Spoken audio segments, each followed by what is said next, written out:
I završen je prvi duel između Crvene zvezde i CD Vite u finalnoj seriji. Crvena zvezda je povela 1-0 rezultatom 81-66. Kao što znate, ekipa Laze Analize nekad izađe iz standardne forme, pa tako večeras ima i specijalnog gosta. Sa nama je večeras moj kolega sa fakulteta, student sportskog novinarstva, Luka Nedeljković. Ćao, Luka. Ćao, Lazare.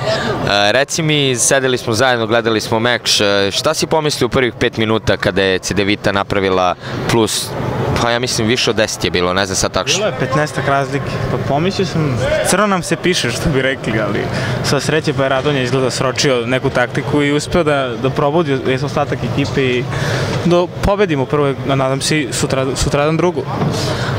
Reci mi, Jenkins je u nevjerovatnoj formi u poslednje vreme, pogotovo u ABA ligi, protiv Budućnosti je briljirao, večeras isto najbolji pojedinac. Da li je to ono u čemu, da li se slažeš sa mnom i da li je tvoje mišljenje to ono u čemu navijači pričaju Jenkins je tu kad je najpotrebnije, kad su finalne serije? Pa s obzirom da pored njega najvažniji igrač Crvene zvezde je Stefan Jović. Sad s obzirom da on nedostaje ekipi već duži period, Jenkins je shvatio, naravno rečeno mu je da on mora biti nosilac igre celokupne, tako da on to shvatio na najbolji mogući način i uspeo da to iznese jer shvata da je postao bukvalno vođa ekipe. Sad, ne samo i u polufinalnoj i sad u finalnoj seriji, ona već u toku Evrolige cele predstavlja jednog od lidera na terenu i u najvažnijim momentima bilo da Zvezda vodi ili gubi, on predstavlja taj točak koji pokreće celokupnu ekipu i nadam se da će tako ostati na duže vreme, s obzirom da ima srpski pasoš. Možemo ga smatrati za budućeg reprezentativca, šta? Ne bih se složio sa tobom, znamo svi da Saša Đorđević, naš selektor, izričito je rekao da neće dovoditi strance koliko god da je Đenka Srbin. Gledali smo u jednom momentu trenera CD Vite koji je suspendovan, Veljka Mršića.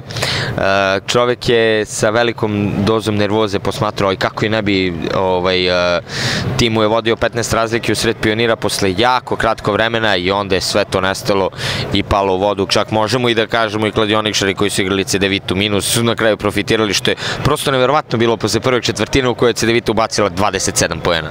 Pa slažem se sa tobom, izgleda da čovek koji je svoju utakmicu posmatrao sa strane izgleda taktiku koju je postavio svom pomoćnom treneru, izgleda nije ispoštovano, što se dalo videti u trećoj i četvrtoj četvrtini, kada je ekipa CDVita to tačno u drugoj četvrtini za 6 minuta igra, ona je dala 3 poena, a ostatak poena narednih 10-15 su davali samo iz slobodnih bacanja, što dalje implicira da je pored Zvezdine dobro odbrane, napad je zatrokirao. Da li je to do nepostavljanja dobre taktike pomoćnog trenera ili neposlušnosti dogovora iz slačionice, mislim da ima pravo da sluti na svoju ekipu. Centri su malo zatrokirali u toku treće četvrtine. Mirza Begić je pokušavao da iznese protiv Kuzmića, ali nije uspeo. Na iskustvo, ali na iskustvo, zna se da ima i internacionalno iskustvo, ali nije to uspeo. Ostatak ekipe, Marko Tomas je dobro iznao solidan šut za 3 poena. Džanan Musa uopšte se nije vidio na današnjoj utakmici, iako su svi potencirali da mladi talenat bosanske reprezentacije da može da... Da, moram da se složim da jeste, ali u prvoj utakmici nije. U prvoj utakmici bio neprimetan skroz, vidjet ćemo sutra šta će biti. Šta misliš, koliko ekipi CDVite nedostaju Boutwright i Arapović? Krenuli su kao da im uopšte ne fale, po znacima navoda, ali na kraju smo videli kako se meč završio.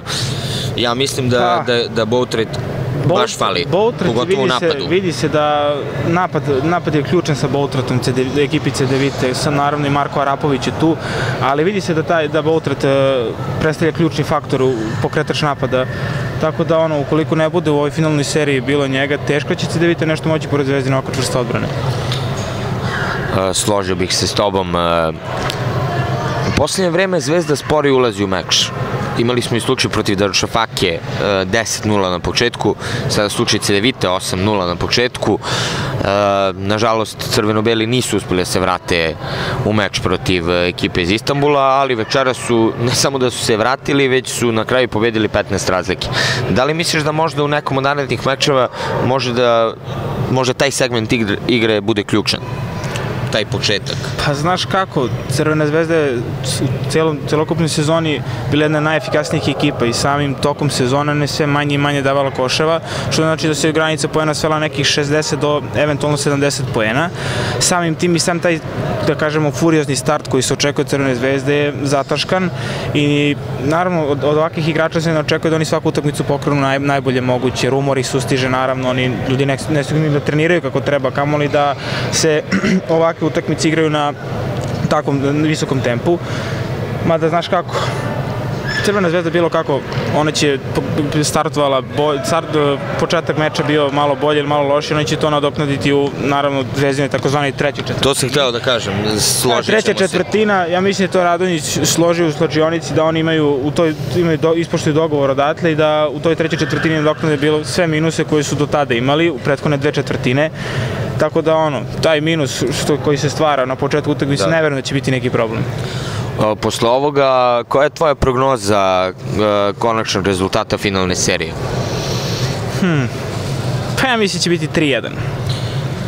Pa ja sam razmišljao, pre meča smo pričali, ja sam rekao 3-0 ili 3-1, ali s obzirom na ovu predstavu u zadnjih 30 minuta ili drugoj, trećoj, četvrtoj četvrtini, mislim da Zvezda apsolutnih problema neće imati da dođe do 3-0. Tako to deluje ovde pored terena i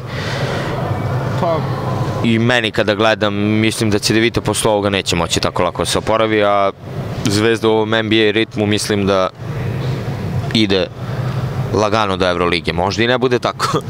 Znaš kako, domaći teren je domaći teren, tako i igrači CDVite naravno razmišljaju da oni će naravno pružiti svoj maksimum ovde, sad naravno oni svoju šansu očekuju naravno u Zagrebu, isto kao što Zvezda očekuje da ovde 2-0 naravno, do sad 2-0 otputuje u Zagreb, tako da očekujem tvrdu utakmicu drugu, pogotovo sutra, će naravno Zvezda sutra potencirati da zabetonira tih 2-0, dok će CDVite naravno očekuju break ljudi, naravno, koji svaka ekipa, pogotovo oni nisu ovde došli da igraju čisto revijalnu utakmicu, da ispoštuju ovo finale, nego ljudi očekuju Evroligu sledeće godine, naravno, koji svaki profesionalni klub.